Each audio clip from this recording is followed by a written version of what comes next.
much happening on this Monday night. One place you can jump in and play a little bit, get involved in the NBA over at No House Advantage. You want to play versus the house? We're trying to help you out here.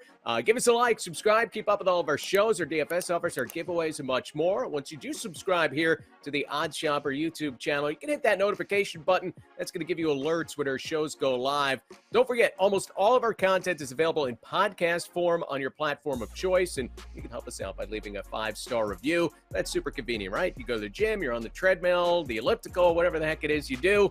Boom, you got the headphones in, and you can keep up with what's going on in the sports world and maybe make some later on in the night. So we're breaking this down for No House Advantage. A couple of different ways to play on No House Advantage. You could play the pick'em contest where you're playing against other people. Gives you a little room to be contrarian, but the lines are also pretty soft, and you can find some edges there. So you can check out the video I have on that for tonight over at our Stokastic YouTube channel. But right now, we are looking at playing against the house, and you can win up to 21 times your money if you hit all 5 of your picks. I'm not going to give you 5 picks here, but we'll have enough to make sure you can do all right. So I'm going to give you 3 picks. You get them all 3, you get 5 times your money playing against the house at No House Advantage. So look, the numbers can be a little tighter when we're playing against the house here than what you typically see in the pick'em contest. The numbers will change over the course of the day as they adjust. They do not change in the pick'em contest. If a guy is out, you can find some really easy plays to get in there. Hit the over on a teammate to get on points and put 10 points on that and try to get yourself to the perfect score of 55. But it's going to be a little tighter here playing against the house. So one number that I love right off the bat is De'Aaron Fox to the Sacramento Kings. Big number on his points here at 27.5. So we project him 4 points below that, which is pretty significant. And I'm always a big believer in the points projections, especially over at Stokastic. And you can check out all of our projections for No House Advantage for free over at Stokastic.com. But why do we like this so much for De'Aaron Fox? Well, he eclipsed this number, reached at least 28 points in the first 2 games. He hasn't done it since. It's only 5 games total.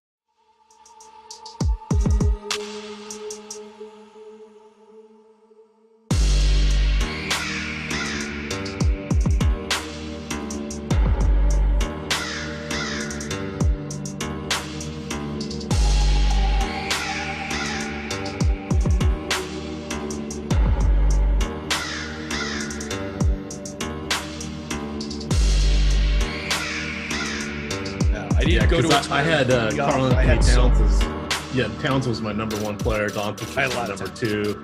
Had a lot of Doncic. Mitchell was 3. I had a ton of. We talked about Kevin Love on the show, and it was it was a decent night. Yeah, I had an okay night. I finished I think slightly behind in basketball, but like an okay night. Few, several top 1% lineups, and then that one chaser. But like I said, just kicking myself for not making that pivot to KCP in that one lineup. That's fun. Yeah, I had a hockey winner take all. That was fun. Nice. Yeah, you had the productive little profit on FanDuel yesterday, right? Did all right on FanDuel. Got my 3,500 crowns on DK for my missions. On a day where everybody was complaining about getting completely destroyed and beat up in football, to come out of it with any kind of profit at all. I came out of it not that far behind, so I felt like I was okay. I felt like I had a decent Sunday. But come out with a profit works. It's good.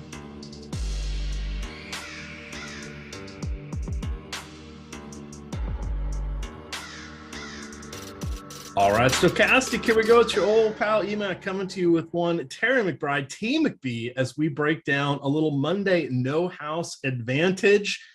Oh, we've got the advantage on No House Advantage for you. Free projections coming from us, free optimal lineups created from said projections. No House Advantage wants us to have these projections. They also have a lineup builder on their site to help you take care of the overlay that they are putting out there as a marketing tool.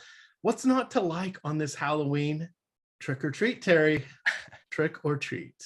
Trick or treat, buddy. Yeah, happy Halloween. Definitely a fun day.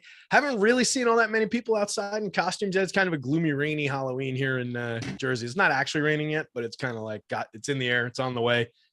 just north of Philly, where they're going to get rain for the World Series, like we were talking about and everything. But it's always fun seeing, kids roaming around in costumes, seeing the 20 somethings out partying. Like I'm sure you used to. I know I used to. I'm sure you used to. I remember those days.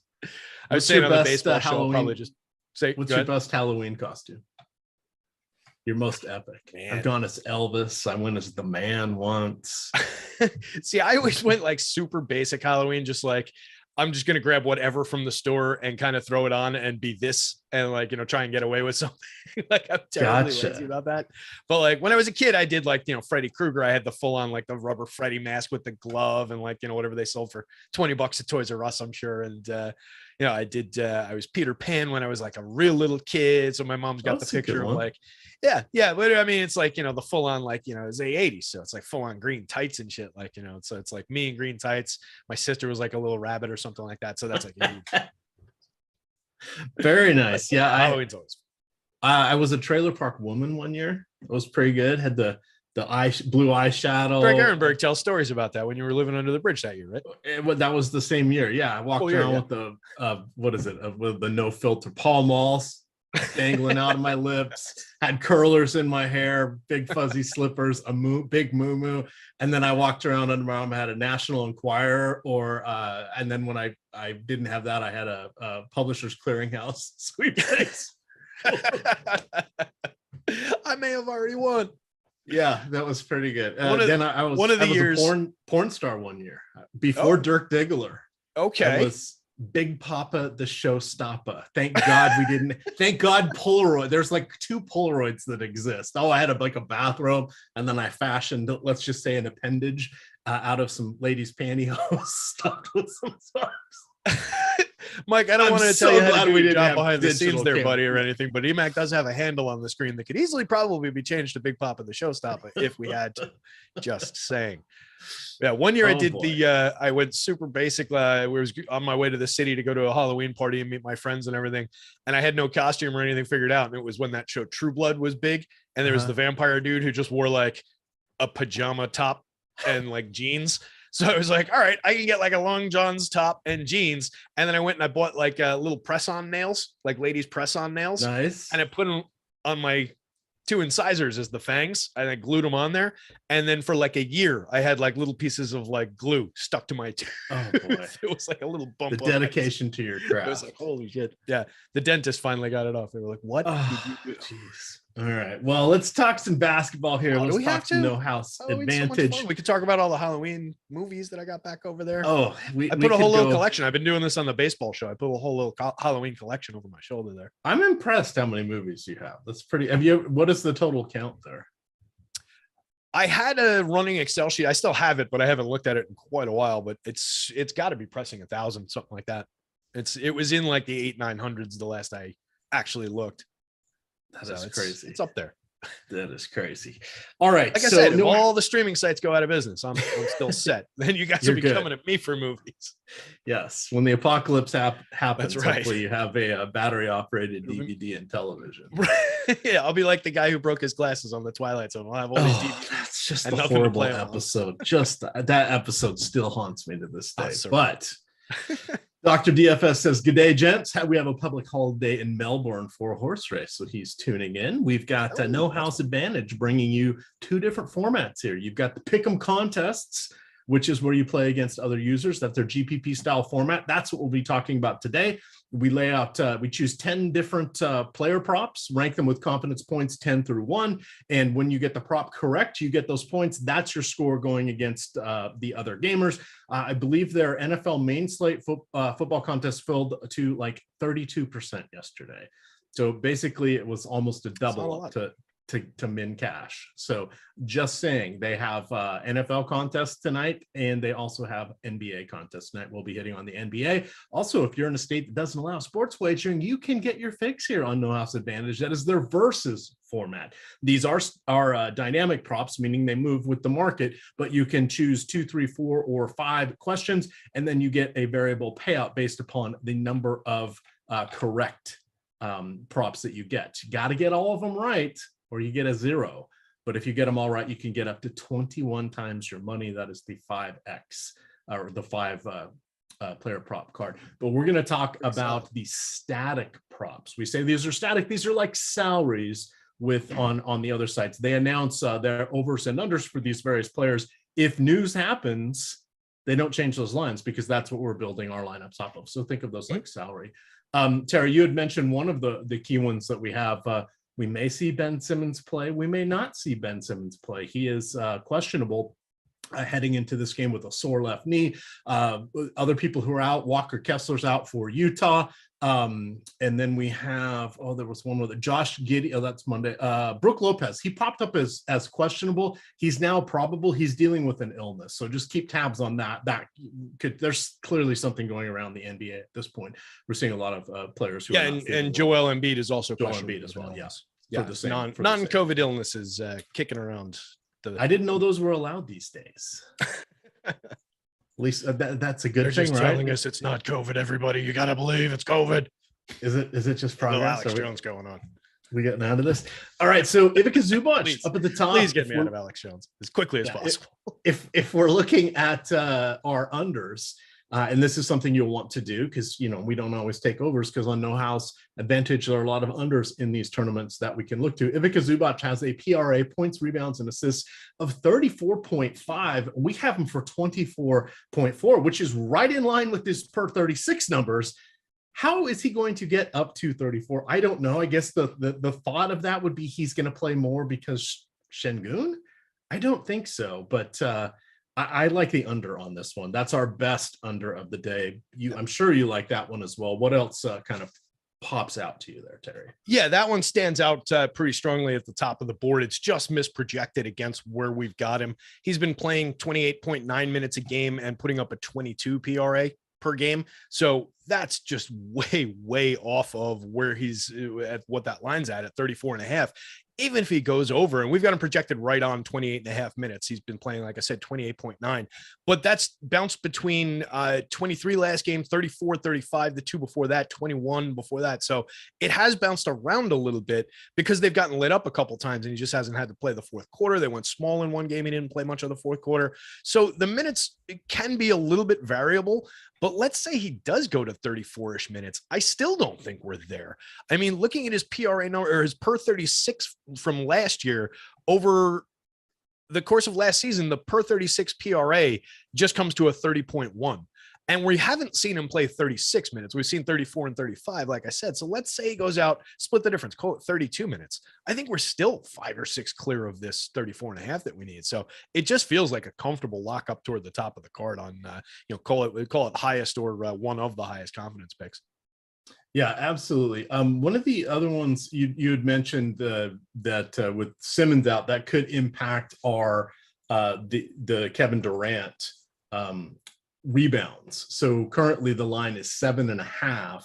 We're projecting him for 6.5. So the under is coming through relatively strong. If there's no Ben Simmons, that could fluctuate with some of these picks because we're all kind of on the edge. That sort of takes yet another player out of the mix here, and we could easily see Durant get there. Did you know that the Brooklyn Nets are 1-5 on this season?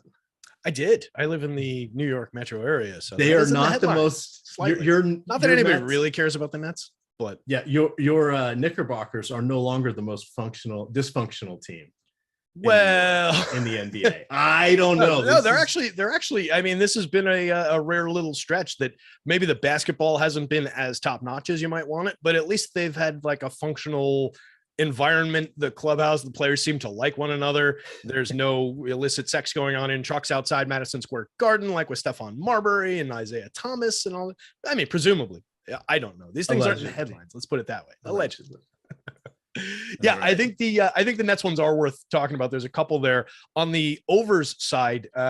Kyrie Irving's points over was sitting at a 76% probable to go over. We've got him projected at 27 points against a 22.5 line. I think that just gets even more comfortable. Not that we're talking about a ton of scoring from Ben Simmons. They're also without Seth Curry. There's just some missing pieces over there, and I think it just results in a little bit more usage for Kyrie, a little bit more opportunity, and he's sure a guy that's going to take it when it's there. So I think that one gets a little bit bit more comfortable, probably trickles up into the 80s. His 3-pointers made, again, by volume, that was already sitting at 83.8% probable to go over. We had it at 3.78 against the 2.5 line. Just another one that feels like by volume, it's probably going to trickle over. He might have a few more looks. He's averaging 9.7 takes a game, making 2.8 of them. So we're basically there anyway. And then just with the idea that, a couple missing pieces of volume 3 shooter missing from the rotation, he might take a couple more of those.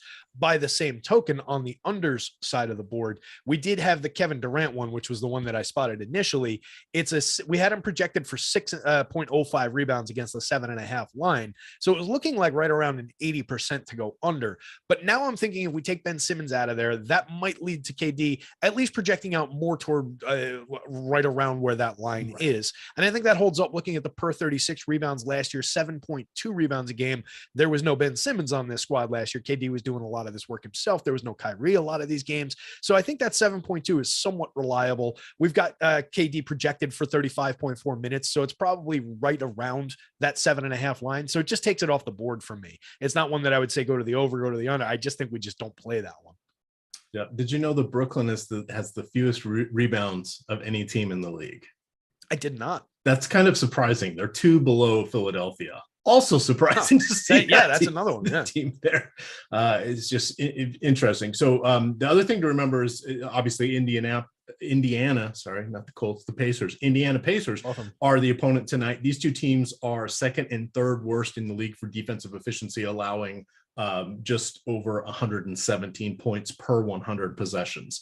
A lot of fantasy goodness in this one. So that Kyrie points one looks like a reasonable over for us. As we continue up and down the board here, what else is kind of popping for you? Let's check Tyrese Halliburton. Let's see. Halliburton comes in. Now he's going to be pretty neutral. His PRA is 32.5. We've got him for 32. That's it's a stay away. He's right on the line on most of his wagers. He may have a chance to get there on points, but I really don't want to. There are better ones out there. We have him for 18.5 points. It's 16.5, so that's a 63% chance. There are better plays out there, but he is someone that I do like across the DFS markets today. He's got a reasonable salary. If we just throw in a little DFS here and there, top 5 point per dollar players on DraftKings were all centers today. When I looked at our run from about 4 hours ago.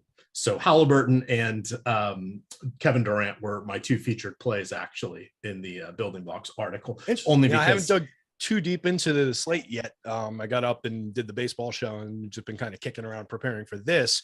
So I haven't really dug into the specifics of the DFS slate, but that's interesting on the points per dollar one.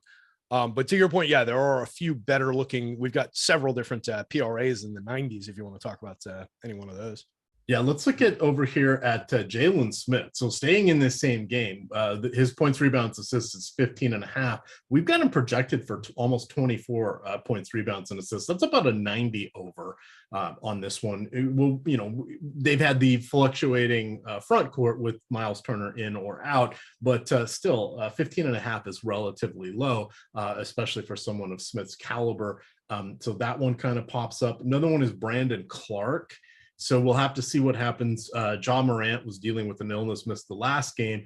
This is sort of the back-to-back, but a day off in between with Memphis in Salt Lake City tonight. So Brandon Clark would be someone who's interesting. We may not have the Ja Morant news. So it's the one thing you want to remember about No House Advantage. When it locks, it locks. There's no late swapping off of these picks. So that's the one thing where we do have the favor of the lines aren't moving, so we don't have to deal with that. But if something unforeseen happens or we're playing somebody who's questionable, we could lose out on one of our picks. So just be careful with that. And it looks like we've also got Desmond Bane questionable in that game as well. Ooh, that was one that popped up I was not aware of. At least that's on this fantasy news site. I'm not looking at the official injury report. So maybe that's sore ankle. Yeah, sore ankle is what it looks like. So if he didn't go, that would lend me toward even liking the Brandon Clark one a little bit more. You just see these guys. It's a collection of guys who all just play a high 20s-ish kind of minutes and can do a bunch of different things on the court and can kind of pick up the slack when one guy goes out. Like we saw 3 different guys hit in like the 30-ish FanDuel point range for value the other day when Ja didn't play. So it didn't really matter which of them you picked or if you played multiple ones because they all kind of got there. Didn't like crack through a huge ceiling, but certainly delivered a little bit of value. And I think you could pick off the same kind of thing depending on how that Memphis news breaks, but you definitely need it. I do really like the Jalen Smith one. In particular, the rebounds alone, actually, not even the PRA. The PRA is strong as well. It's sitting at 94%. We've got it at 23.85 total against a 15.5 line. That's super strong, but I think part of it is just on the back of this rebounds one that we've got at 97%. We've got him projected for 9.49 rebounds against a 5.5 line. In 25.1 minutes a game so far this season, he's averaging 9.3 rebounds. We've got him projected to play 26.3 minutes tonight. I think he gets there very, very cleanly. And just looking at some of the numbers, like he had a 57% rebounding rate. Looking at last year, he's like 5th or 6th on this entire slate in rebounds per 36 last year. He was averaging 12 rebounds per 36 last year. He was an 18 and 12 guy per 36 last year. That's kind of an underrated player in my mind in terms of what he can do out on the court. And just the 15.7% rebounding rate was nice last season. This season, he's pulling down boards at a 17.3% rate so far. So it's already improving over where he already was last year. There's nothing not to like about that rebounding one. So that's another one that's like top of the card, lock it in kind of strong. And then I think the PRA is right there. If you don't go to the rebounding one, you can use his PRA. And then, yeah, you can drop down to that Brandon Clark one at 87.5%. There's also the Brook Lopez's threes, but he's questionable. So I don't know if we want to tangle with that. There's a few PRAs on the underside as well. The one that really stood out to me was outside of the Zubac one that we already talked about was John Collins. I like looking for these ones that are projected against, as much as I like looking for the ones that are projected against a total mismatch of minutes. I also like looking for the ones that are projected for a guy who's going to play his regular time on the court. 31.7 minute projection for Collins tonight, 33.5 minute average for the season. They've got his line at a 30.5 PRA. We've got him projected for 23.3. He's been averaging 24.3. I'm not sure entirely where that line is coming from. So I think that's another spot that maybe we can grab some opportunity there. Yep, absolutely. I'm looking at their NBA contest right now, 55 out of 1,200. That'll probably get up around 400 or so. I don't even think it's going to get half full tonight because we have Monday Night Football. They also have contests on No House Advantage for Monday Night Football, and it's Halloween. So between the doorbell going off and getting dinner ready and trying to figure out what you're going to do with your NFL lineups, this is going to be an afterthought for people. So this should be one of the best overlay days that we see over on No House Advantage. If you come in through the link below us here to join their site, that'll tag you with a promotion that gets you up to a $50 deposit match, courtesy of Stokastic and No House Advantage. All right, Terry, as I see, we have a third co-host here. If you're looking at the screen at all of the YouTube, we have a secret contributor who is joining us here, which is making me chuckle. That's pretty good. Let's see. Let's go back to the unders here. Chat, if you have any particular players you'd like us to look at or discuss, we're happy to do so. I'm going to drop the link into chat. These are the free projections that are available on our site. You can get to those by going to stokastic.com. At the top of the bar, hover over NBA, scroll down to free NBA DFS data, and there'll be No House Advantage. You can get both their projections as well as we've put together the optimal lineups for a few hundred different versions. So you could just download that CSV, pick a couple, and upload those to No House Advantage. Let's see. Kelly Oubre threes under. We've got it pretty strong in a 28.8 minute projection, which is in line with his 30.1 minutes a game average so far this season. We've got him projected for 1.94 threes made. He's averaging 2 makes a game against 6.3 takes a game, but the line is 3.5. That feels really high. I can never. I mean, we're probably going to have another situation with no Rozier and a couple other guys. I think are going to be missing. But Rozier, Caleb Martin. Or not right, but that's what they've been dealing with anyway. Yeah. Like that's what he's been, and it's not like he's been. Yeah, I think he's probably better than what he's been producing, but not all that much. Like he's not. I don't think he's going to go. The odds of him going out and shooting 50% from 3 tonight. I don't know. I don't know that that's someone that I want to chase. So even last year, he had arguably his career year, averaged 7.3 3-pointers, 2.5 makes, 44%. I mean, that's pretty good. He's a decent 3-point shooter. He's 43% for his career. But you're right. In this one, that could prove to be a tougher number to get to. Of course, they are going against the Kings. So playing the Kings in Queen City. So this is, this is going to be a track meet. So we'll see. But that's one that's definitely possible. It's pardon what? I said 210 to 207. Yes. in a joking fashion. Well, it's in play. It's in play for these. Could be. Here. All right. So looking over at, just wanted to call out in the Pick'em contest here, the No House Advantage, they do have PGA available now. Of course, NBA, they've got MLB, and then they have NFL tonight. So you guys can get in on the showdown action. It's a $15 contest there, 10,000 to first. That'll probably get up to about 60% full, a little more people interested in the NFL than there are on the NBA. But again, these are the sites where you can make a lot of, I don't want to say they are favorable to the new users here because there's a lot of overlay. We still have to monetize it and do well with our picks, but we're not going against nearly as many players as we are in all the other contests that fill. These aren't filling. That's called overlay as long as it's below where the rake is. But in most of these, we're getting almost 2x value. So that means you're getting a payout and you're fighting with half the people that would normally be in that contest if this was filling on one of the larger sites. Others, or to continue making money on No House Advantage. Just roll that up on NFL bets. You throw it into the World Series. You pick off some more props along the way with the tools that we've got on the site. It's an easy way to get started at the very least. Taking a look at the board, a couple other interesting ones, I think.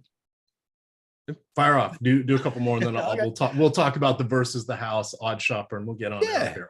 On air production meeting. There we go. The people know.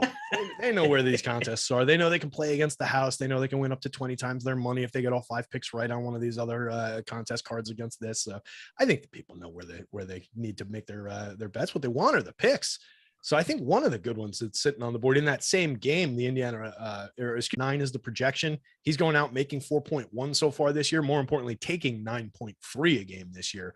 I really like that spot. I think that's an interesting one for Buddy. We've got him projected right on his minutes average of around 29-30. If he plays a little bit more than that, we're getting even more volume. So that one makes a ton of sense.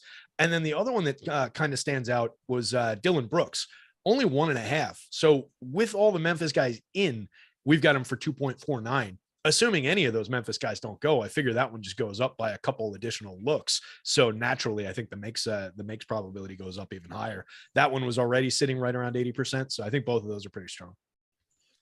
All right. A couple of the pick'em bets that we can look to. Keegan Murray, rookie for for Sacramento.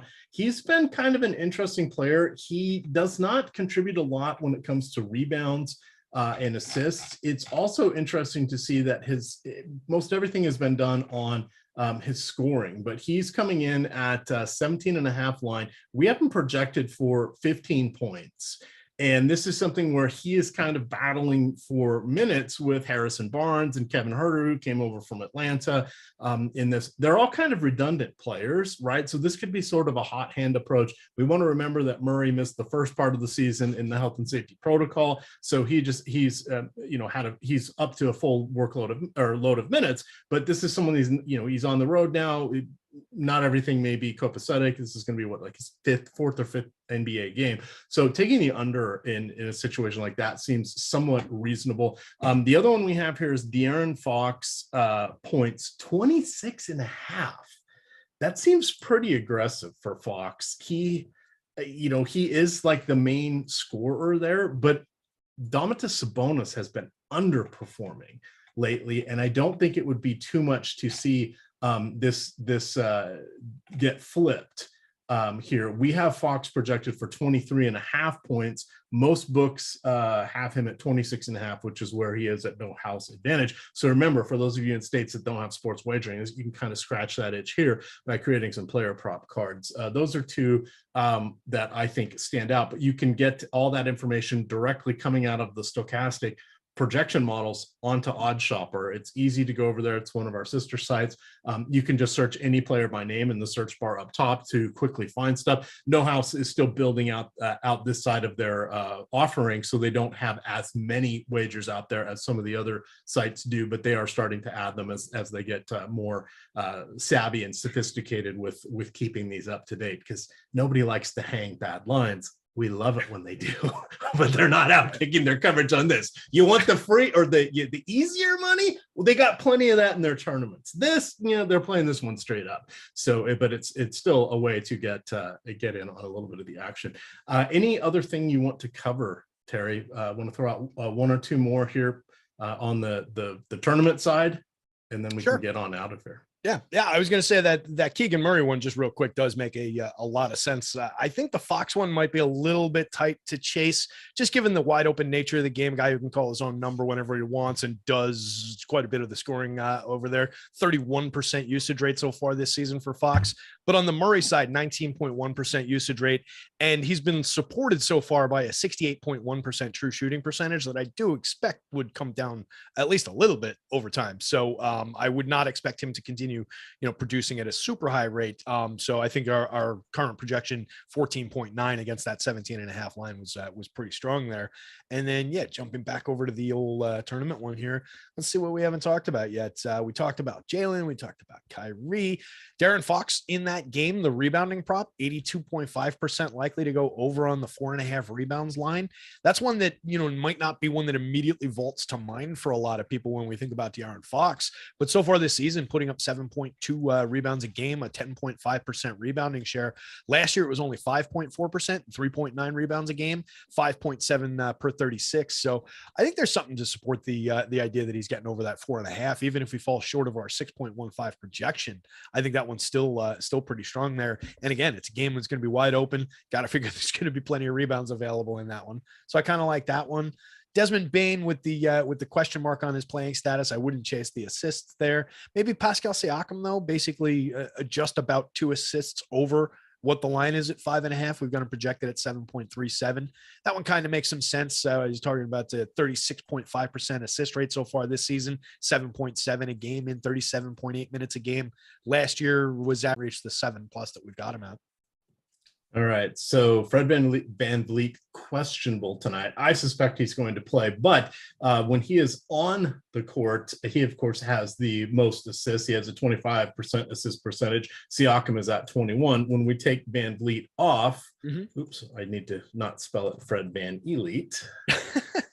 That's a little hole in my game there from my favorite player in the league.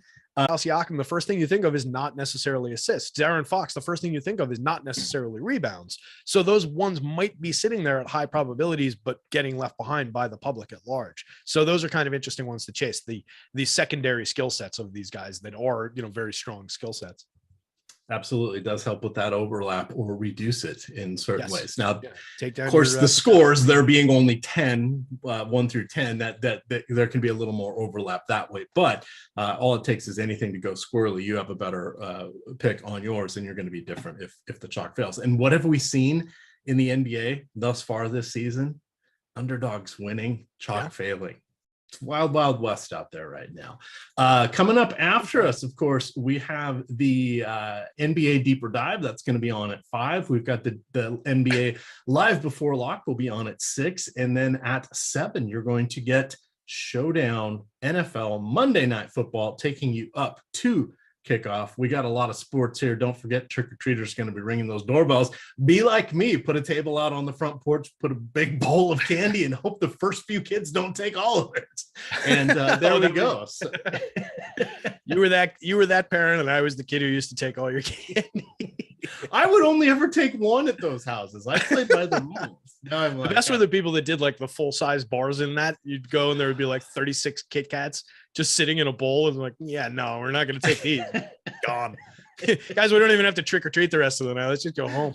Yeah, we're good. I do like that Mike Lawrence is behind the virtual glass in the actual same outfit as the John Kruk that was on screen there with us the whole time, by the way. He's wearing the exact same Phillies costume. Absolutely. Phillies uniform. Nothing but authenticity from our Phillies producer here. All right, we're going to get on out of here, but you guys can follow Terry on Twitter at DigitalB21. I am at EMac DFS, and of course, it is Stokastic_COM. With that, gamers, good luck. Hit that like button.